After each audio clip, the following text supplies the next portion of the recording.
Okay, you ready? Yep, you're Okay, ready. so yeah, we are live with Sean, and today we're on chapter 4 of his book, and I'm excited to delve right into it. We were talking about David and the beginning of chapter 4. Um, the big explosion had happened. That's where we were at. That's where chapter 3 had ended off, and now we're talking about licking the wounds. David's the one who's got a throbbing headache, and this is all about kind of their next move and next step. So, Sean, what you were telling us about the holidays and what's coming up just in the minds of Right. David, and Yeah. yeah, But at this stage, the very beginning of chapter 4, he's trying to figure out what to do with everything. He's got to move all these vehicles from where they're parked at the camp site to get them out of the way because that's where the helicopters are going to have to come in. It's the only place they can land because it's the only level place around the campsite. right, And right, so they're trying to figure out where to move vehicles. They're trying out, because they're not going to be able to drive down. The road that they came up on is just another mess. It's going to take a very long time to clean it up and repair it enough to be safe to drive on again. So, those vehicles are going to be stuck there for a while. But they got to move them out of the way so the helicopters can come in. So that's where we're basically starting out at here in the chapter is, yeah. the stress is finally getting to him, it's a very stressful situation, so it's understandable. Well, the people around them in this sort of group, they all seem to really trust David and actually follow his orders explicitly, right? He's really got a good following of people that really, come in line immediately Well, almost. these are his employees, and he's very good to his employees, and so yeah, they've got that sense of loyalty, but they're not. They're going beyond just trying to, you know, follow his lead. They're actually trying to help him find solutions. Like Cynthia realizes that there's an area where the ground may not be level, but there's enough room between the trees to park some of these cars and trucks. Not the real big ones, and so they're just going through this phase. And Angela has actually developed an affection for him at this point. She Hmm. realizes he really is a good guy, and she wants to help him too, but she doesn't know how because this is really out of her wheelhouse. So she's got to let him do what he does, but at the same time, he's just frustrated because it's not simple solutions. It's little things that they could do, but they could only do so much under the circumstances. So, and that's Yeah, where we're yeah. at. You know? I'm scanning my eyes are scanning down about 7/8 of the way down page 27 of, this particular version. One thing to point out to the readers is that if they try and scrimp to try and read it, it's fine. Sean's been more than wonderful to say that it's available for beta readers and that type of thing. But what we're going through here today is at a certain stage of the writing process, and I hope, Sean, you're finding some value in us, spending some time going through the novel in this way. I know, I mean, from an enjoyment standpoint, I'm enjoying the read. And but are you finding that there's some value here in going through it together? Oh yeah, because I hear your feedback, and at the same time, I can explain what's happening within the story. Now last session you got a little ahead of yourself, but now we're back on track. This is the point where Angela finds out that Cynthia is David's baby sister, and what that entails, you know, and you learn that David kept that secret for so that her accomplishments were accredited to her and not to him because she's in the STEM field. And if you know how it is for women in the STEM field right now, it's a crapshoot. Hmm. Honestly, women are. get a lot of problems. There's a lot of sexism in the STEM field against women because there's, and the men see it as a man's field. And Cynthia is not a man. Yeah. And so in order to succeed, she's got to edge it as, for herself. And if people knew that David was her brother, they would assume that David is helping her when he's actually just trying to stay the hell out of her way, Mm-hmm. you know? And Yeah, that'll there's be this aspect of not wanting to do any special favors or have people view it that way. And exactly, you know. I think David's really good at acknowledging where the lines are in society and not going anywhere near those, right? I mean, at least the ones Oh, he where, goes near them, but he also makes sure he just skirts it, oh, I see. where Okay. he's not, he's going to do things for Cynthia because she is his sister, Yeah. but he's not. He's going to let her take her falls and her accomplishments for herself, and he's always going to be there to encourage her. He loves her enough to let her make her mistakes and make her failures, so she learns from them, Yeah. and that's brought up. But he's also, going to stay back and allow her to make her own accomplishments. You know? Yeah, that's really interesting. Okay, and as I was, before I scrolled, I was saying there's a section here that says you enjoyed all this chaos, right? And Oh yeah, I when he's talking to the general. yeah. And so I'm a bit of a control F uh, geek here. So what happens is that you've got this title called Chaos and Love, right? And just maybe you haven't done this before, but we look at, and it may be the only instance of chaos. No, trust me, there's a lot of chaos throughout the book. Right. There's a lot of chaos, but using the word chaos. So one of the things I do want to bring in a bit of a side note here, and it's something that we've developed at Planksip as a literary study or a literary tool for analyzing texts. And so what's really interesting is that you've got 16 or 14 versions of chaos here. And Yeah. so I mean but that's fair enough, right? I mean it's almost That's how life is, really. well, it's one Okay, per chapter, right? yeah, what you got to understand is David is the chaos centers around David and his life, and he's Yeah. used to it. He knows why it's happening. It's a lot to do with who he is, what he does, and the kind of people he is forced to face. Right. You know, and most people don't really come at him with the intent of causing chaos, but there are some, truthfully, that do. And Yeah. so the truth is, chaos in the title is David because of his life. He is the chaos, not the cause of the chaos, but it centers on him constantly.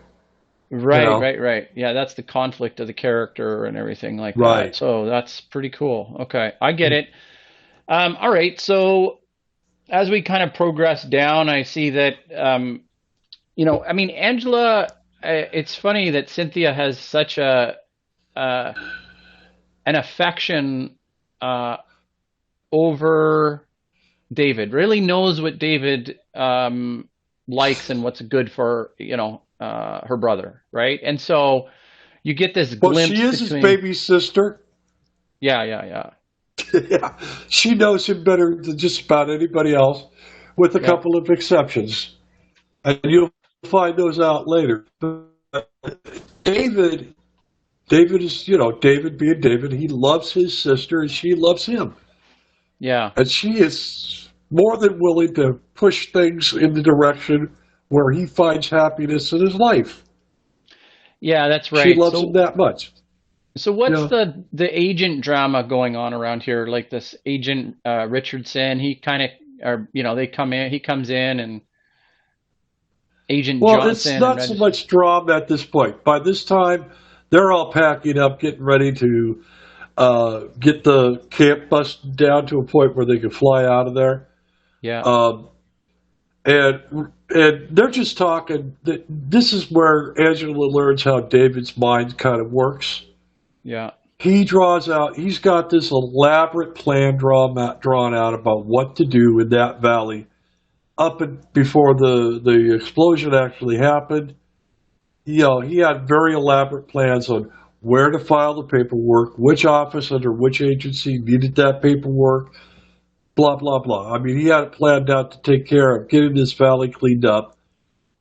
And then at one point, they're very elaborate. They're very detailed plans. It's a flow chart to do what needs to be done. And the only one that he has saying that he can't really plan is if an explosion happened. And his one note on that is, don't panic. Don't wing it. Just wing it. Don't wing it, just wing it? No, wing it. I meant don't panic, wing it. Type thing. Okay. Yeah. What? Okay. Because there's no way to know what's going to happen. If that first explosion initiated everything he was afraid would have to go through, and he's standing there right now dealing with it. Yeah, I'm going to maybe do a little segue into just the reality of COVID, because we're doing this pretty much on the anniversary of when at least we found out about COVID. Was it similar for you with the pandemic? Well, when I started writing this, it was the December before COVID came. So I had a whole year before the COVID situation came. And as far as the COVID situation, I pretty much ignored it because it was like, okay, it's important in this present time of our timeline, but not theirs so much. They've got their own problems, and I don't need to, and I don't really want to write about COVID. Yeah. For me, if I'm going to write about COVID, I'm going to be a little more in depth about its impact in society, and that wasn't my intent when I started writing this, ever. Yeah, I was coming at this from a little bit of a different sort of thing. My wife and I really approached COVID in a way that a lot of uncertainty a lot of certainty has kind of dropped away in terms of what the next year is going to be like, and there's a general feeling that we're not sure what's going to be happening, and so the reason I brought that up was just the contrasting the similar type of feeling towards what David put in the back of his mind as a possibility, but said, you know what, there's no way to really plan for that. So when it comes, if it comes, we know it's just going to be chaos, and we're going to just kind of deal with it in real time. Right. And that's kind of what we're doing too, in a chaos coping, I would say, or like COVID coping.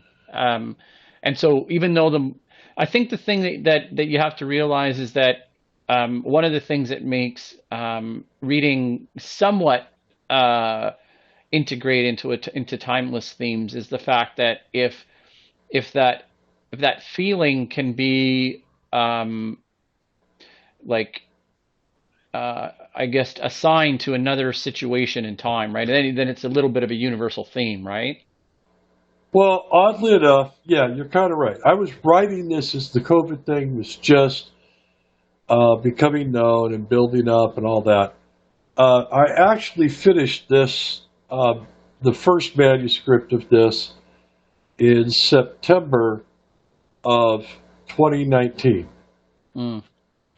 So I started it in December of 2018. And, so yeah, there is it looks like there's some purposeful crossover, but there really wasn't.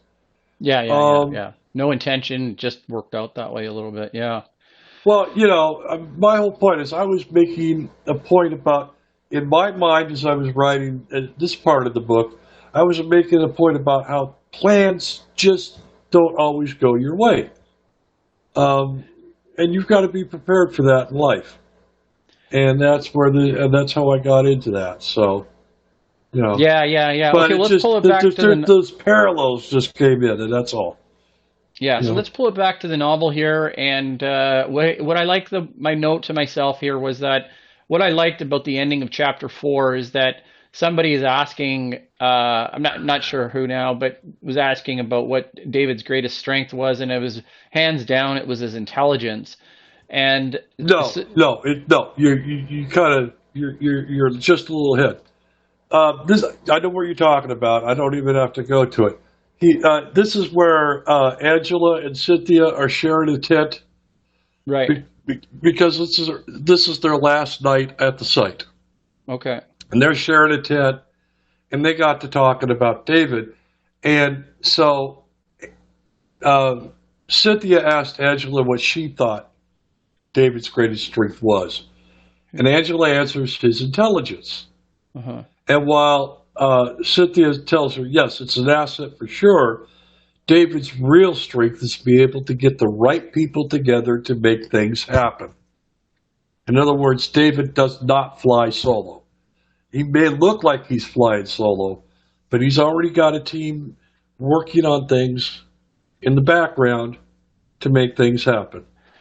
Yeah, but Sean, Yeah. what my point is I don't want to throw the I'm not I was going to use the baby bathwater one, but I guess it gets so overused.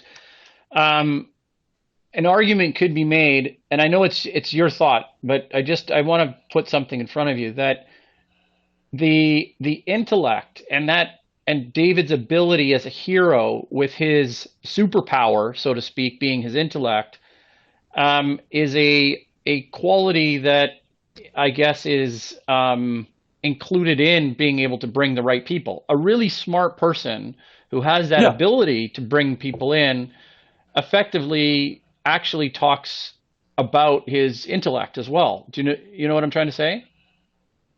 Yeah. I mean, David is definitely intelligent. I'm not, he's smart, but he's social smart more than he is, Right. you know, uh, he knows how to put people in places where they can make the things happen he needs to have happen. If Right. that Okay. makes it, Okay. Yeah. yeah. Like the situation that's going on, he needs people who can do this and do that and make sure that nobody's doing something else in the background. And that'll come up in chapter, I believe, 6, where things start moving with, finalizing what has happened in the valley. Eventually, they're going to leave the valley. They're going to start getting back to life. And so he sets up certain conditions to make sure that the valley stays safe. And Hmm. basically, that means keeping people out. And he sets that up. And he sets it up in such a way that the government can come in and take over when they're ready to do their part, so he can do his part. Because David understands, right now, as far as that valley goes, the U.S. government is going to be running the show, and he accepts that. Mm. But he's also smart enough to know that they need to have a setup that they can come into safely and know that everything's set up for them to be able to do their part so he can come back and do his part. You know, this brings me up to a point, and I don't know if we're, delving too much, but there's a like an ivory tower kind of feeling of David a little bit in a way, right? And and novels and stories are really great to be able to do that with, because it kind of points to a an ideal embodiment figure, right? So David represents this kind of all of these sort of Yes, but David's faults come out too. His, yeah. Yeah, no, I get that, you but know, here, so my point on this was simply, if you consider something like David's, um, like just ethical compliance about trying to make the valley a safe place, putting it on hold, um, basically the property is kind of useless until the U.S. government gets around to cleaning it up, and even then, what is it going to be, and how many years, and this and that. So it does appear that David has the public and the community interest at heart first and foremost, right? Right. Now, Uh, I want to paint a couple pictures for you and say the reality of that would be probably few and far between, right? Like for someone to carry such a large acreage, to be able to kind of make a go of it, so to speak, means that not everybody would be even in the financial luxury to be able to do that. And I know that this experience is going to challenge David in terms of what he can personally finance. But I wonder right. Well, where the see stress of that is, right? that was always in David's part of his plan. For what he wants to do in the valley, he has to do the one thing he hates doing, which is give away total control to others. In other words, for this to work and the amount of money it's going to take to do what he's planning to do there, it's going to take a whole lot more money than he's got, and he knows it. And the only way he's going to be able to get that is to set up an actual corporation. Mm-hmm. All investors, a board of directors. None of his businesses are set up that way, but this one has to be, and that gets brought up. And he states simply why: because the amount of money it's going to take, he just doesn't have access to. But the Mm-hmm. mission that he has behind it has a lot of people very much interested in being involved because it helps cut costs for them. It allows them to test things that they need to test. And it's separated from everybody else, and that's all brought up. You have to understand, I'm trying to tell you that, yes, David's very much aware of that, Mm-hmm. but I don't want to spoil what's going to come up in the next couple of chapters, Okay, what his okay. plans are and what he's actually trying to do.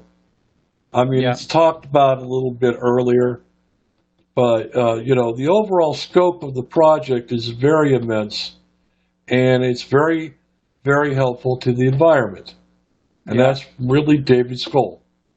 Right, right, right. So, but Okay, he's so yeah. Go ahead. yeah, so I'm just trying to move it along here. We wanted to stay cognizant of time and everything. So um he also gets a David gets a lot of royalties, or the people around him get a lot of royalties from either intellectual property that he's developed or he's been involved with developing. And so I think the tentacles of his intellectual mind is really something that converts a lot of followers. Would that be fair to say? Like that, the Lockheed Martin contract, or Well, that actually gets discussed later on. There's a point where we're in the book and somebody is talking about David to somebody else, and they're doing a background check on him, and you know you know how businesses are. They run deep level personal checks and background checks and things like that on people now to try to determine who they are, how they work, and how they can work with them in negotiations. That's very much a thing these days. And so somebody's doing that to him, and that's later on in the book. But yeah, they reemphasize that. If David's employees comes up with an idea that becomes patentable, he makes sure they get the bulk of royalties from it. He only takes a small chunk. And, so those people have incentive to Mhm. do better. He pays people for creating better methods, inventing things that, all of that. He rewards them for doing something that does better production, Yeah. not just pay them for the hours they work. He encourages them to look for ways to improve things and it gives bonus to that if it becomes viable. And so people are actively trying to find better ways to do things. Yeah.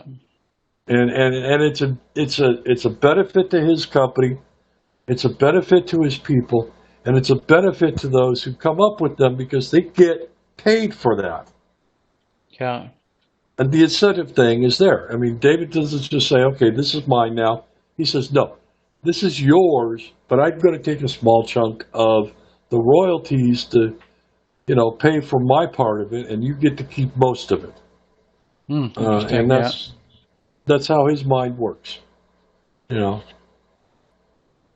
Yeah, that's interesting. And I find myself thinking, is this, I've been involved in a couple patent discussions, I guess, over the number of years, and it's really interesting. There never really was a David in the room. You know what I mean? There are people that were all ethical people, but there wasn't really someone that was that clear intellectual leader that was really, really able to make things happen, right? And Right. maybe people are a little bit lost for that kind of leadership. Do you know what I mean? Well, David, the best way I can describe David, because he was the victim of a patent theft, goes out of his way to make sure that those he's working with and deals with never have that happen to them. Uh-huh. Because he knows how shitty it feels. Yeah. Yeah. So he's on a bit of a You know, mission there, I suppose, right? basically, yeah, he's like, look, this is your idea. You developed it. You deserve the most rewards for it. And Hmm. all I'm asking is a small chunk to pay for the part that I played in it, and that's Yeah. it. I mean, he's talking 10 to 15% of the royalties to him, and the rest goes to the creator. Yeah, that's right. So, um, which is more than fair, Well, especially honestly. if he has a way to promote it and help them achieve their goals, then Right. and I think that But that's why he's taking that royalty chunk to pay for that. no, I get And that, but I think there's there's some analogies to I guess some bad actors out there that would say I want to take all a over the similar book. right kind of All over cut the book. and then they actually cause more destruction to the ecosystem of what's going on, and I think that can be very challenging for someone who's trying to come up with an invention. Right. Um, and I think some analogies can actually be drawn to any creative field, right? I mean, you have a relationship between a publisher, such as I am, and then a writer, such as you. And I mean, it just happens that both of us are writers, Mhm. but I do understand that there's certain publishers that want to genuinely work with people, and then there's other publishers that are generally trying to to screw people, right? Like Right. sign up for this big package and you'll make it look all really good and Don't get half of what you need, or if you get what you need, it's not top quality, and we're going to charge you X amount of dollars for this, and it goes yeah, nowhere, and it's a ripoff, and vanity publishing services are known for this, and so be careful, yeah, people. That's all I'm going to say on that. yeah. Especially as a writer, be careful. Yeah, I mean, I know at Planksip, what we try and do is work with people of every budget, and we try and even exchange services for people who absolutely are really in a bind. And so it starts off with a discussion, and we go from there, right? And We're examples of that. Let's be honest. You and yeah, I are an example of that. yeah, yeah, that's I exactly mean, right. you contacted me out of the blue. I'm not sure what caught your attention. I don't think we've actually covered that at all yet. But you said, I want to work with you, and you showed me what you could do. And I said, fine, let's do it. Yeah, And here we are. And it's like last night. How long were we on that call last night? 2 hours? Yeah. And we had a real productive discussion about a lot of things. Well, in particular about grant writing and things like that. Hmm. But, it was a very productive conversation. Yeah, you're right, and I think that's the thing is it doesn't always have to be one dimensional about what I can do for you and how we can do it, and I think the idea what I was trying to explain to people is that we can develop a friendship, right, in a way so that even though it's professional, I'm still trying my best to make you successful, and we want to have a company of those kinds of relationships, and by doing so, we feel that we'll also be successful. Exactly. Right? And so there's lots of ways for creative people to work together. There's lots of creative um, ways for us to develop a content strategy, right? Right. So, And anyways, it's yeah, not this is just a good. content strategy, it's a marketing strategy. It's, if you see something and you want to discuss it that's in my novel, we've done that, and you want to know about it and you think I should clarify it a little bit better about those things. And that's a big help to a writer, Yeah, yeah, and it I is. reciprocate by, helping you understand how certain processes in business work because I've dealt with them and you haven't exactly dealt with them yet. Uh, Yeah. I'm very eclectic in my experiences. I've been uh, a political person, not in politics myself, but I help politicians in their runs for office. Learned about a lot of things. I learned, oh boy, did I get a crash course in laws about political donations. Oh, really? Um, oh, yeah, I had to. I was the office manager for a Senate run. Really? Oh, And, interesting. money was coming in, and I had to, I was the one responsible to deposit the checks, uh, making sure bills were being paid. And trust me, a lot of businesses talk about how scrutinized they are. A political campaign is very scrutinized, down to the penny type scrutinization these days.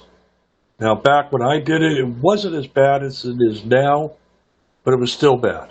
It was very Yeah. tight.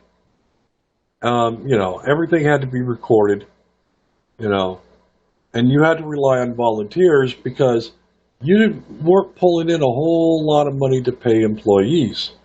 Yeah. Um, so um, it was ridiculous at times. Yeah, I always wondered about that, like we have a hard time galvanizing people to get together, and yet a political group will, swing into uh, our democratic process, and then hundreds of thousands of people, or hundreds or thousands of people will, flock to help this campaign, and it really, at the end of that, when it's all done, they're not involved for hours and hours and hours of work, and Yeah. I find it's always something just a little bit awkward in that, right? Because you have. Well, to be honest, what I did learn very much while being a part of that was no campaign, no political campaign can run without the volunteers. Right. You know, and those that are actually getting paid, like I was, uh, have a lot of responsibility thrust on them. I mean, uh, I was because I'm a tech head. I was also the network manager for the campaign. I was, making sure everything that got done on the computers was recorded, monitored, and and then I had these people, of course, that thought they knew better than me coming in telling me what to do, and I was looking at them. Do you know I have to follow the law, right? I have no choice. You know, every email, every memo, everything we do in the campaign structure has to be recorded. Period. Uh-huh. And that was my job, to be honest with you, and they got pissed at me. I actually had Wow. one guy, you can't be sending out emails like that. What happened is we had somebody leave the campaign, and I very nicely said that we can no longer communicate with that person. Uh, they're no longer part of the campaign, and I was very respectful, and I said, we wish them luck in the future, but from this point forward, we can no longer include them in our emails or office memos and things like that, which was required. And I had Yeah. somebody tell me, you are not authorized. And I said, okay, buddy, you're not the campaign manager. You're not the candidate. And the candidate himself told me to do this. And Yeah. so, because he knows the law, obviously, he has Yeah. to as the guy running for office. And he wanted to cover his butt, and he told me to cover his butt, and that's exactly what I did. To have somebody who doesn't even know the law, doesn't even know why that's important, to make sure we make a nice, clean, friendly break of communications with the person, you know, and be nice about it. But yes, that email has to go out. Yeah, I mean, and if you had, I mean, the thing is I think there's even something that transcends the requirement for the candidate. I mean, if the candidate had said, "Hey, yeah, do that," there should also be something where you understand the logic of not sending anything outside of that ecosystem. So, if someone's going to Yeah, make the decision to push them out of the ecosystem, the idea of the email is just automatic. It doesn't come in. It's not a contentious issue because it just, as soon as they're out, right? I mean. yeah. This person is no longer privy to the information, Yeah, that's and that's right. all. And that's all that email was about. Do Yeah, not, do not talk to this person about our campaign. yeah, yeah, They're no yeah. longer No, privy to the information. That's it. yeah, But you got to be friendly and you got to be nice, and that's what I did. I was like, look, they've dropped out of our campaign, so we can no longer give them information. Blah blah blah. But you say it in a nice way, and at the end of the email, I put we wish them great success in their future endeavors, and we don't have any ill will towards them, that kind of thing.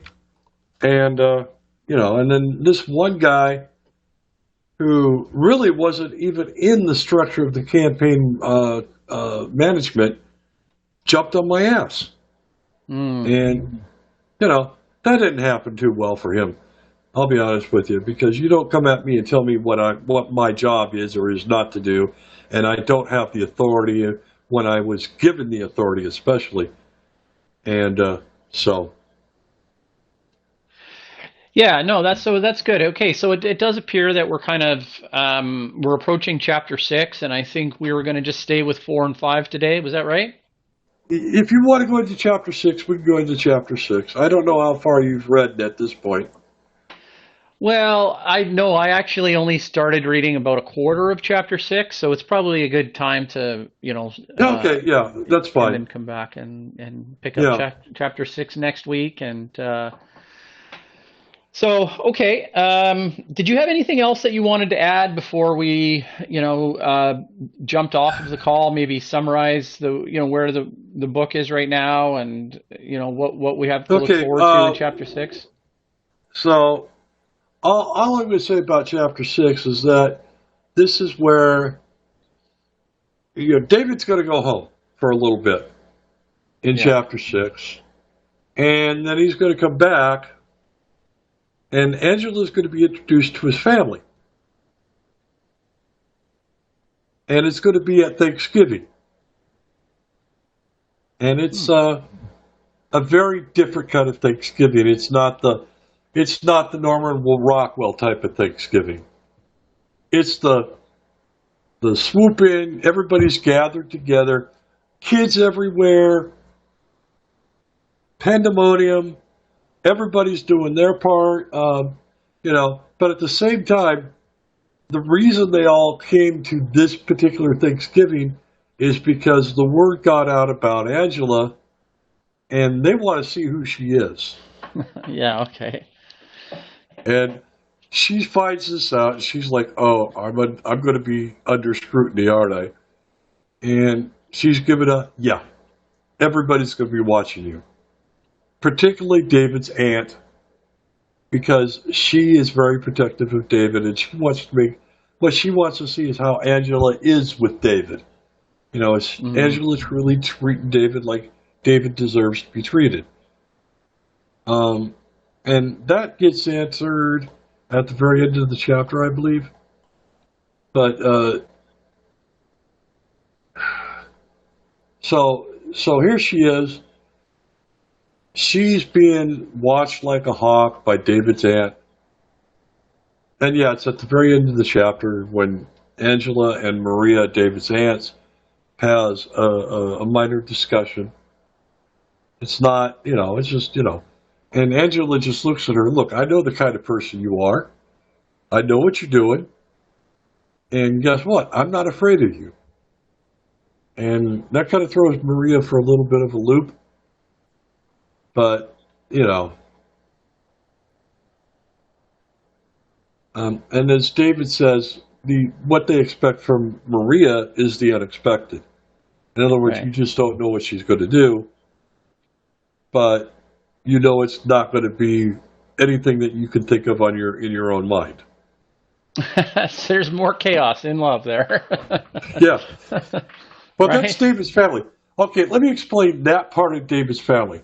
That's actually his step family. Even though his stepfather is a jerk and doesn't and just absolutely hates David, the rest of that family adores David. They're there for him. They help him. When you'll find out how deep that really goes in things.